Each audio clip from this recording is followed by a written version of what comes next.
Happy Saturday. I don't know when you're going to be watching this, but the reason I'm recording this short video is because yesterday my sister reminded me that it was my dad's birthday. He passed away about 14 or 15 years ago. I lost track.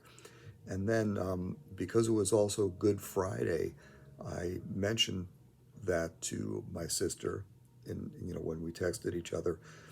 And I said, it's interesting that Dad's birthday is falling out on Good Friday. And she said, what does that mean? Does that have any meaning? And I said, probably not, maybe a coincidence. But then I remembered when he passed away and we went to his funeral. And my aunt, who was alive at the time, gathered up a bunch of my dad's books to give me. There was one in particular that she handed to me, and she said, maybe this is something you'll be interested in. This is one of your dad's books." And what it was I don't know if you guys ever heard of Sid Roth. Sid Roth was a Jewish guy.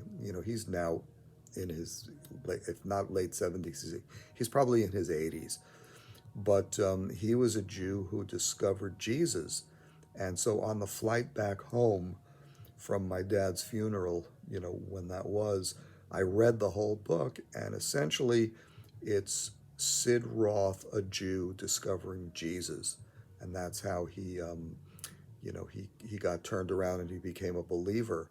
And I think having read that book was instrumental in me becoming a born again Christian, or I think of myself as a messianic Jew because I still do participate in Jewish customs, like this past week in Passover. So I thought to myself, maybe why did my dad have this book? Is it possible that maybe he might have given his life to Jesus and began to believe in Jesus, later in his life? I guess we'll never know, but if that's the case, as far as I'm concerned, that would have been a good thing. So that was on my mind. I just wanted to share that with y'all. Okay, have a great weekend.